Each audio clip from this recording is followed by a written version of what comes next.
don't realize how much you love them until you realize like there's an expiration. Yes. When you're going to be able to see them every day. Wow. And it really like helps you appreciate them and love deeper. The reality is we all have expiration dates. Sometimes I think we ignore that. But for us, it was put right in our faces that our partner had an expiration date that was a lot sooner than we'd planned. We can just live so intentionally with knowing that expiration, that it's very soon. I wish we didn't have to go through that experience for us to realize that. And I don't wish that experience on anyone, but I think it's just helpful to know that we all have an expiration date and to live so intentionally with our time.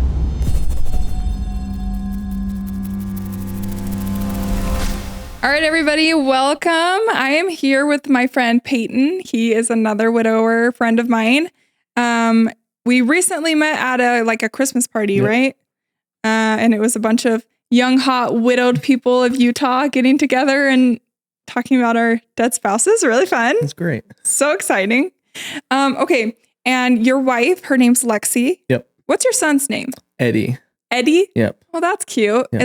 Is that short for anything? No, just Eddie. It's after her uncle who he was killed in a car wreck. So. Okay, Eddie, and he's 2. Yep. Okay, how long ago did Lexi pass? The 31st of this month will be a year. It will be a year and a half. Sorry. A year and a half. Yep. So Okay. it's about 18 months. Okay. And was she diagnosed when she was pregnant? Yes. Yeah. So when she was about 27 weeks pregnant, she started getting pain in her abdomen. And at first we just thought it was normal. It was our first pregnancy. So we really didn't know what was normal. And she ended up going in and they caught some spots on some masses on her liver. And wow. Ended up being cancer. Okay. So did they deliver Eddie right then or did? No. So her OB, they caught it doing a ultrasound, and then they just thought it was she might need to get her gallbladder removed. Yeah. And he wasn't even too worried about the spots on the liver because it's fairly common in pregnancy for them to get fatty masses on the liver. And so they didn't know it was cancer? No. Oh, so wow. Then he referred us to a surgeon, and the surgeon was a little more concerned, but cancer, from what we picked up, cancer wasn't really on his mind.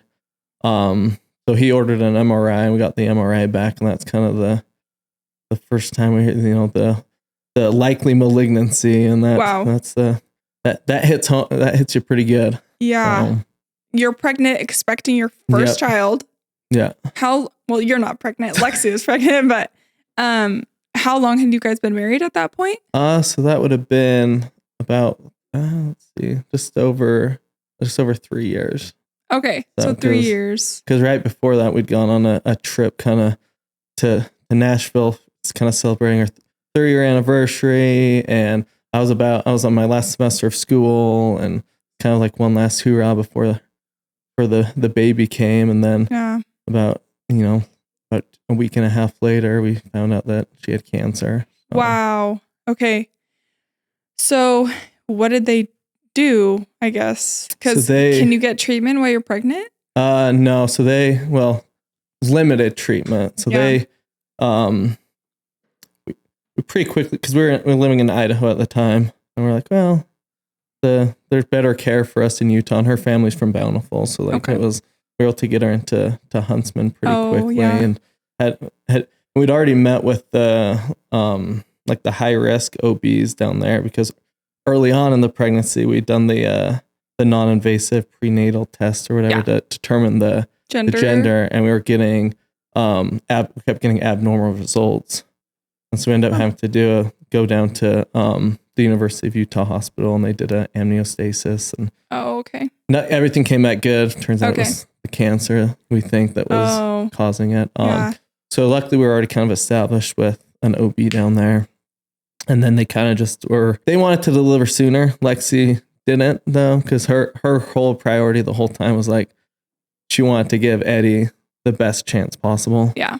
It's pretty incredible because it was very extremely painful.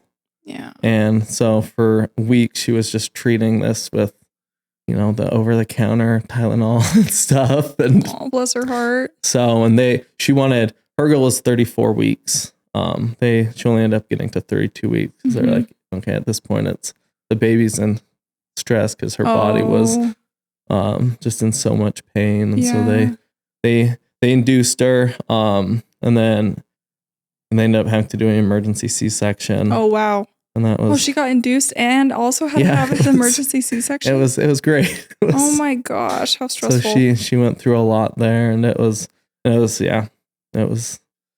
and the saddest part was her not being able to hold him. Yeah, that sucks. They passed him, through the little wall and everything. So she didn't get to hold him until like a day and a half later. Oh, that's...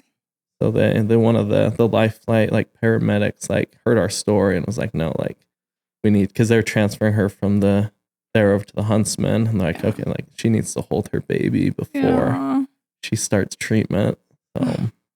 What type of cancer was it? So it's called cholangiocarcinoma. So it's bile duct cancer. Okay. So it's pretty rare, very, very aggressive, very limited treatment options. We knew it was bad when we figured out what it was, and people were like, don't Google it. You're like, oh, that's not great. Yeah. So it very rarely gets caught before it's stage 4. And at that point it was stage 4 for her. Yeah, it was stage 4. So she had 2 large masses on each lobe of her liver. Yeah. And then it spread into her stomach and so that was so and then wow. And then she started C-section, then she started her first round of chemo a week later. Wow. Not much recovery time for C-section. No, I had a C-section and those are no joke. No, Okay, how are you during all of this? At the beginning, finding out that she's pregnant, has cancer and is pregnant. It was a lot. Because even when we thought everything was normal, in the pregnancy, I was very anxious when we found out she was pregnant, because I was so worried something was going to happen to her, something was going to happen to the baby. And there's only so much you can do. Yeah. And then, the diagnosis came, and it was a lot of emotions. And I was fairly optimistic. My sister's husband, he had gone through cancer, and he actually, his cancer came back about a month before my wife. So we're done with that. And so I was like, oh, it's treatable. We'll be fine. It's not great, not ideal. And I think it was a big stress of mine to how can I best care for her while also caring for a baby in the NICU. Oh my gosh. How do you manage? Split your time? Yeah. How did you split your time? We had little tunnel things that connect the hospital, and I was just back and forth. But it's hard because when I was with her, I felt bad for not being with Eddie. And then when I was with Eddie, I felt bad for not being with her. And so it was it felt like a lose-lose. He was in primary children's. He was just in the UNICU. The UNICU, yeah, so he spent 6 weeks there. And luckily, he did really, really well. Good. He's just a little over 3 pounds when he was born, but he looked good. So little. Yeah, just a little fighter, which is what we needed. Yeah. How was she during that time? Just him being in the NICU, her getting treatment. She had a lot of guilt associated with it. She's that's I'm bringing him into a situation that's not ideal. She's we knew her time was short. We thought we'd get more time. We thought we'd get at least a few years. But she was very protective. I remember he actually got an infection in his bowels when he was in there. And when they called to tell us, it's actually the day she started chemo. And I told her, and I remember her very passionately stating I can take any bad news from me. I don't care what happens to me. But my baby's got to be okay. And that was her number one concern throughout the whole thing. Her priority was, making sure the safety and health of Eddie. And, oh, that's so sweet. Did you end up Googling prognosis stuff? Because I did that and that was dumb. I actually didn't. Okay, I'm glad. Until afterwards, and I kind of, and I'm glad I didn't, because it was with like the stage hers was in. It's, what the 5-year survivability rate's like 2%. Oh, wow. Oh, wow. Yeah. I think 5-year survival for colon cancer, stage 4 is 14%. Yeah. Wow. 2%. How long did she fight for? It was 9 months. 9 months. Oh, and it was quicker than anyone expected, because we were able to go to MD Anderson and meet with a specialist down there, and which was good. It was good. We got the peace of mind that we saw like the top specialists in the world and everything. And did he tell you like you're doing exactly what? Yeah, he's like, there's nothing. He's like, this is the best route. Like, this is, you're doing everything you can. And he actually ended up, I'm getting ahead of myself, ended up calling us like it was probably a week or so before she passed, to say like, hey, like you've done everything you can do. Like, you're not leaving, which was good for her to hear, good for all of us to hear, like that there's no, like treatment wise, there's no really regrets. Yeah. But so after Eddie got out of the NICU, was Lexi still in the Huntsman? No, so she got released. It all kind of runs together. I was running on very, very little sleep and doing finals. Because she was in there probably for about 2 to 2.5 weeks, and then he was in there for 6 weeks. Okay. So she was home for a couple weeks before we brought him home. So once you brought Eddie home, what did the day-to-day look like with having a wife, fighting a terminal cancer, and a teeny little baby? What did the day-to-day look like? Not a lot of sleep. Yeah.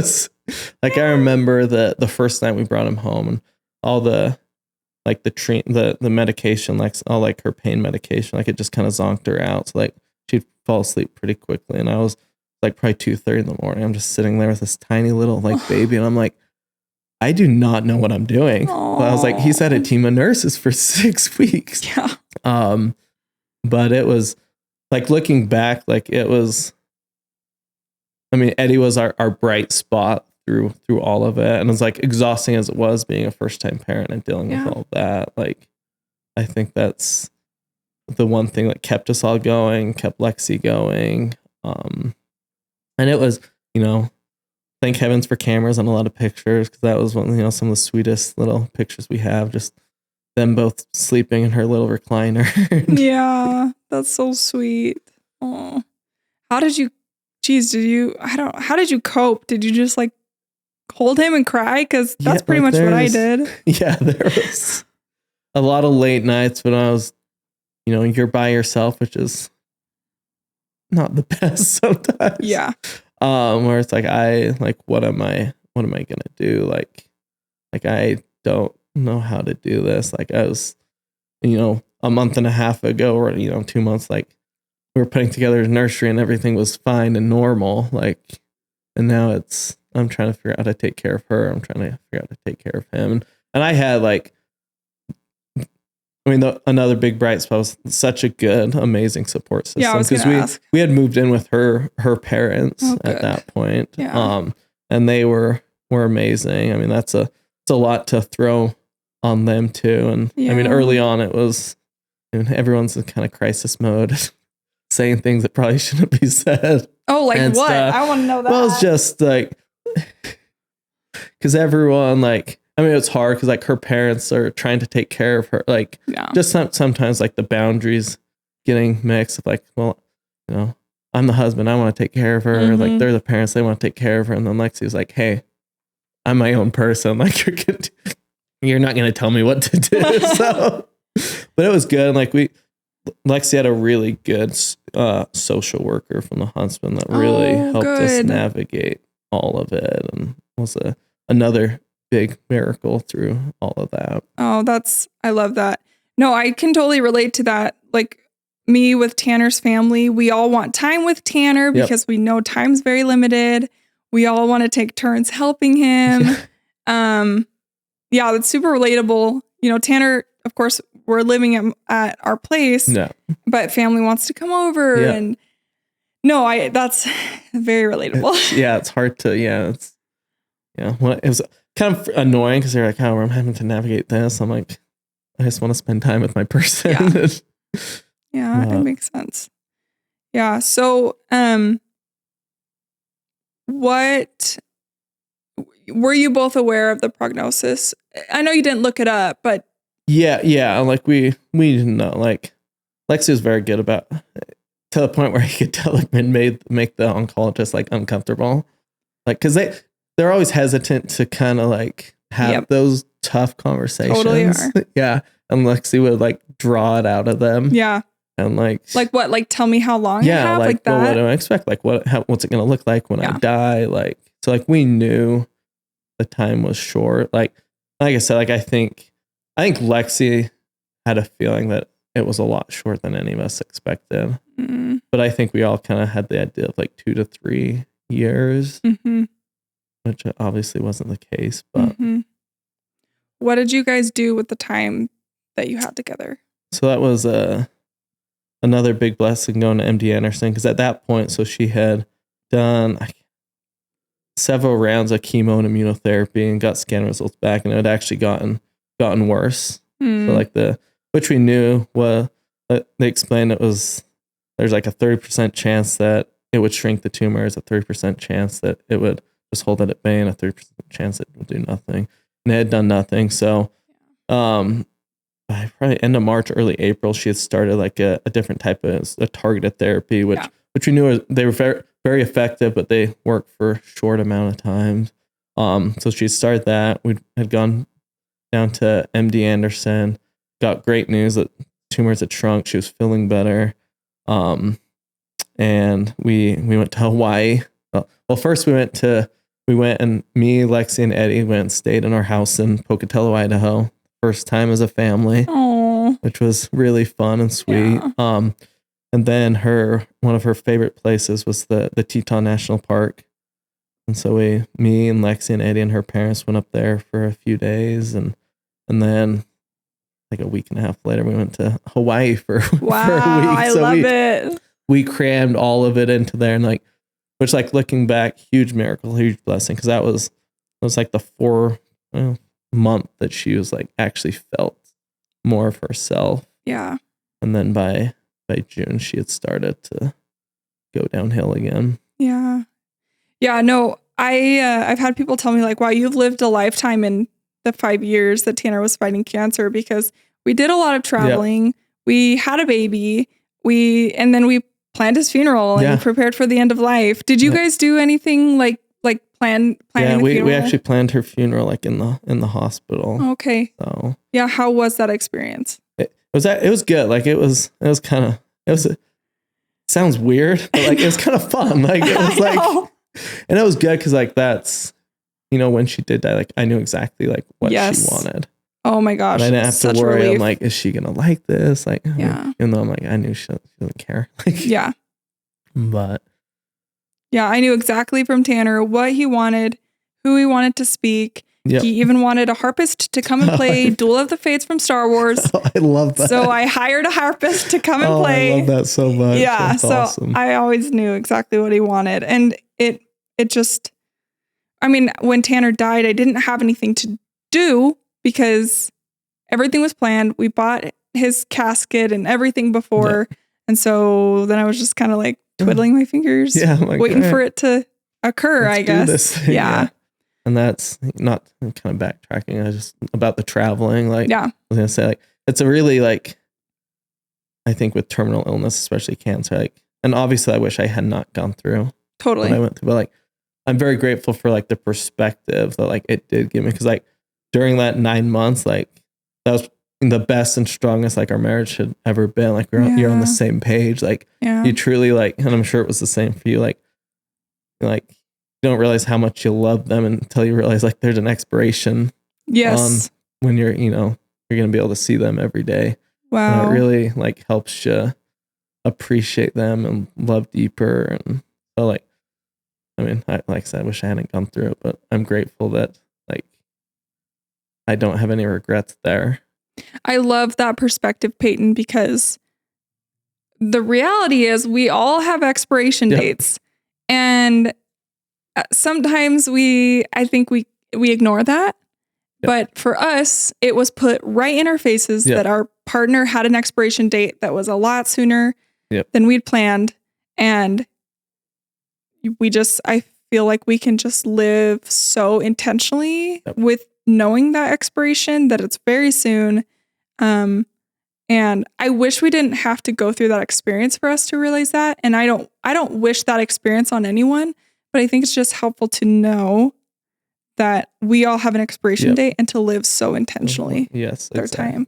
Yeah. Like that's what I can remember when she was in the hospital, and like at that point, like we knew like when she was coming home, like she was coming home on hospice, like end of days, and we're sitting outside the Huntsman. It's up against like the mountains, and was me, Lexi, her parents, and her sister and her brother, and there's some like, mountain trail bikers, and she just looked at them, and then she was fairly weak at that point, so it wasn't much of a yell. But she was just like enjoy your life, like live your life to them, and that resonated with all of us there. Like, and we kind of took on that motto of like we live for Lex, like we enjoy life for her. You live it with intention and love and gratitude, and you don't sweat the small things. Yeah, I love that. So when she came home on hospice, how long was she on hospice for? So it was almost 3 weeks. Okay. July 4th, we got news that we got scan results back. July 6th, she'd gone into the emergency room. We taken her in because she was having some like really bad pain. And then she came home on, I think like the 14th or so on hospice. And then she passed. Actually, sorry, my dates are probably all wrong. It's fine. But when she came home, she was on hospice, and it was probably about like 2.5, 3 weeks. And that was, there's some good and a lot of bad there. Yeah, hospice was traumatic. I mean, Tanner was on hospice for about a week and a half. It was traumatic. He was really excited to get an all-you-can-eat pass to all the pain meds ever. I don't know if Lexi was excited about that, but Tanner was very excited about that. But even still, like, I was surprised at how much, I don't want to scare anyone with hospice, but I was surprised how much pain he was in, even with all that access. Like that's, I mean, I have my days of anger and things I'm angry about. But the last of life, like that's, like I remember being so mad at God because I was like, really? Like she's been through like so much already. Like let the end be peaceful. Like, and it wasn't like, because initially what happened, the cancer had spread into her stomach and it shut down her stomach. So she ended up pretty much starving to death. And that was not the way that any of us wanted that to go. No. What were you guys able to give her sedatives that helped her sleep? Yeah, it's kind of I say shit show. No, you can say shit show because that's literally what hospice is. It was just because and it was hard for Lexi because Lexi was very A-type and she liked to control what she could control, and through the whole thing there's not a lot you can control. She liked to control her medicine when she took them, and then all of a sudden they switched it all up, and and we had been doing Huntsman at home, so luckily some of those nurses were the same, but then there was miscommunications, and she wasn't comfortable, they couldn't figure out her pain meds, and then eventually they ended up just fully sedating her, which sucked. I was 27 at the time, and I'm the one that had to make that decision. I was like, this is kind of how's this fair? Tanner wanted to he wanted to relax and just kind of be at peace, but man, those sedatives did not work for him, and he was just trying to get up and walk to the sink because he was so thirsty, and he would just try to go walk to the sink, but he's so weak, so we have to have two people helping him, and then he just gets to the sink and then he just sticks his mouth under the faucet. I don't know. Was she really thirsty? Because Tanner was so thirsty. Hers was, and it breaks my heart because she was hungry. She felt hungry, and they put it's all this. I'm not right with medical stuff here. The stomach acids would build up, so they had a drink so she could eat anything that could go through. that. And it's like, I mean, it didn't quench it at all. Yeah. Like, but it was, at least she could get that. But she did have, she liked her drinks. She like I remember she's so sick, so weak, but she wanted to go. There's a little like gas station that her and her family always go to. And she wanted to go there and get a drink. And at first we were like, no, like you're too weak. And then me and her mom were like, finally just like, screw it. Like, let's take her. And so like, you know, she's did not look great, like pretty weak, pretty sick. And she like, we helped her in there and she got to pick out her drinks and what she wanted and everything. Yeah. So yeah. One of Tanner's last meals that he wanted, because he really didn't, I think this was his last meal, because when he got on hospice, he wasn't hungry at all. It was 7-Eleven tacos. So gross. Hey, if that's what he wanted. It's what he wanted. Like, you know what? Tanner got whatever he wanted. And that's what he wanted. So we DoorDashed 7-Eleven tacos that him and his brother ate. And I was just like, that sounds disgusting. I would not want that as my last meal. But you know what, babe? If that's what you want. Yeah, you're the one dying, so you get to choose. And he really ate whatever he wanted. But yeah, 7-Eleven tacos. Yeah. Love it. And I think, his brother was drinking an energy drink. This was probably maybe like 3 days before Tanner died. His brother was drinking like a really, really caffeinated energy drink. And Tanner just like grabbed it and just like chugged it. He just chugged it. And he, not to get like too much information, but he threw up a lot on hospice. Yeah. And so we were trying not to like give him things that would irritate. But whatever. He wanted an energy drink, so that's what he got. Hospice truly is a shit show. It was a mess. It was, and that's what, because like going into it, like that's what, like I said earlier, that call from that specialist, like meant a lot, because I think she was worried that she was like giving up a little bit. Aww. And like it was actually kind of a fun memory, but I remember one of the doctors at Huntsman, and like Lexi had said something kind of like that. And he kind of got mad at her. He's like, no, he's like, he's like, throughout the whole like cancer journey, like you don't control like anything. He's like, if you choose to go home on hospice, it's like, you're kind of in a sense, like taking control. You're like, okay, totally. Like, is that like, I'm going to go home, I'm going to be with my people, and I'm going to enjoy what little bit of time I have left. Like you're kind of getting some of your like power back. And I think that helped her a lot. I really like that perspective. Yeah, I think that's a healthy perspective to have. What were your last moments like with her? Some good and some bad. Yeah. Cause I remember like leading up to like, I mean, I didn't sleep because I was so scared of her like dying by herself. Yep. And so I was like, I would just sit there like by her bed until all hours of the night. Then her dad would come in and I'd still be in there obviously. And like, he'd spill me out for a little bit so I could get a little sleep. Leading up to it, like, like the minutes or whatever before, like very spiritual, like very like stuff that I just keep to myself. Yeah. And then Anthony, because I was interested to see how it would be, because as you know, like you have anticipatory grief throughout this whole thing. And like you knew it was like, it's not a surprise, but still like when they take that last breath, like it's still like a gut punch. And I remember just losing it, like, that's, as much as I was relieved that like she wasn't in pain, she wasn't suffering because like she'd been through hell. Selfishly, I still wanted her hair, because even, when she maybe wasn't herself because of all of that, like I still had my person. And then as they take that last breath, and it's kind of sets in, like, no, like they're gone. And, and with my beliefs and everything, I obviously believe that like I'll be with her again and see her again, but like it's a long time. So. It is a long time, especially with us being so young. Yeah. I think like Tanner's last breath was very peaceful. And then, I was crying, but I felt at peace, because he wasn't suffering anymore. But then like the mortuary coming and taking his body was really hard for me.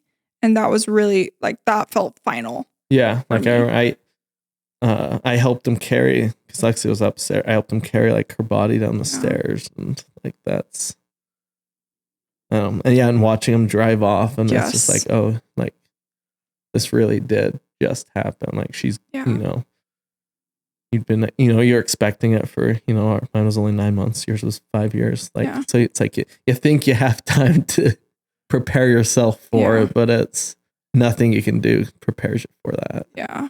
None of it's fun, but that was really, really difficult. Yeah. I don't know where Eddie was for all of this. Like I brought Amy Lou out and laid her next to Tanner. Did Eddie he was baby, not that he could say goodbye, but he was actually sleeping in the room next door. Like it was like before she passed, like we came and like, because we knew it was getting very close, like before, like laid them down next to each other, everything. But that was another, like he woke up, short, probably 20 minutes after she died, like woke up, and I'm like, okay, like reality, I guess. Yes. Like, gotta figure this out. Solo but I do just remember like, like holding him like after. I'm like, okay, like this is my little piece of her. Like, yes. And I'm sure it's the same with your daughter. Like, as hard as like single parenting is, like it sucks. Like it's hard, it's exhausting. Like, but there, he was my hope throughout the whole thing, and he's my hope now. And like, it's the little piece of her that I'll always have. Yeah, I love that. Same with Amy Lou. I think right around I think this was on the day of Tanner's funeral. I was so overwhelmed with love from everyone. There were so many people there, and I just went home, and somebody snapped a picture of me just like laying on the couch, just holding Amy Lou, just like on my chest. And I think I had my head back or something. I was feeling really overwhelmed, but I just felt so grateful to have this connection to Tanner. Like hopefully my entire earth life. We have different spiritual connections, but to have a physical piece is really beautiful. Yeah. I'm not sure how it was for you, but like that's always like the closest I've always felt to Lexi is like when I'm like was taking care of Eddie, like putting him to, especially because he was about 9 months old when she died, like putting him to sleep at night and like rocking him to sleep. And I was like, oh, like, no, Lexi's here. Like, yeah. Sometimes I think actually Amy Lou is sick right now. So sad, but I know. And I was giving her a bath last night, just trying to calm her down because she just feels so miserable. And the lights in the bathroom were like flickering like crazy. And my mom was like, oh, Tanner really does not like that she's feeling so miserable. We just kind of like, try to look at signs from Tanner. Yep. Oh yeah, no, we do the same thing. And I'm like, oh, Tanner is not happy that she's so miserable. Yeah. And I think Tanner, if he was here physically, he would be really distraught that she's so sick. So I think that was like kind of a sign from him. Oh, absolutely. Yeah. Yeah. My last question, and one of my favorite questions to ask people. Actually, we'll do 2 questions. One, what is like your favorite thing ever about Lexi? Like just one of the reasons you fell in love with her. Lexi loved in the way like she was a friend to people. Like it was, you never would meet like a more like loyal friend. Like I remember like some friends from from Pocatello had come down to visit Lexi in the hospital. This was before Eddie was even born, and like so she's an immense amount of pain. And the whole time when they were driving back, it was snowing, and she was like following them and find my friends and like texting them, or like right before she came home on hospice, her sister, it was her sister-in-law's birthday, and she like came in and Lexi's like sick and been thrown up, just like miserable. And the first thing she says is happy birthday, Chan. Oh, like, that's so sweet. You saw that with like, because Lexi was a high school teacher, and you saw that with her students and the impact she had. And like that was a big one. And then a funny one is how passionate she was about sports. Like Lex and I were big sports people. Okay. And she was I'm a BYU fan. She's a Utah fan. Oh, so no. It caused some contention. Yeah. And she, especially with, my family, her and my dad would get into it. Like joking, friendly banter, but she could give it back with anyone there. Yeah. So I love that. Okay. And then this is my last question. One of your favorite memories with her? One little, simple one. I actually have it on recording. She's just holding Eddie and just kissing his forehead and saying how much she loves them. And it's, it's nothing big or spectacular, but that's, that's the little piece of her. And that's what, her time as a mother, on this side was short, but that's what was most important to her. And that, I think, encompasses who she was as a mother and what she was willing to sacrifice to make sure her baby was safe through this, hellish trial that she went through. That's so sweet. I'm so glad you have that. Is it a video recording? Yes. Yep. So you can show Eddie that forever and always. Yeah, and I just barely recently got to the point where I can watch it again without spiraling. Yeah. But yeah, that's a huge tender mercy to have that. That's so sweet. Oh, I'm so glad. I'm so glad you have that. Well, thank you for sharing your story, Eddie's story, and Lexi's story. Yeah. Thanks for allowing me to. Yeah, I appreciate it a lot. I wish you and Eddie and your angel, Lexi, all the best. Well, thank you so much. Yeah.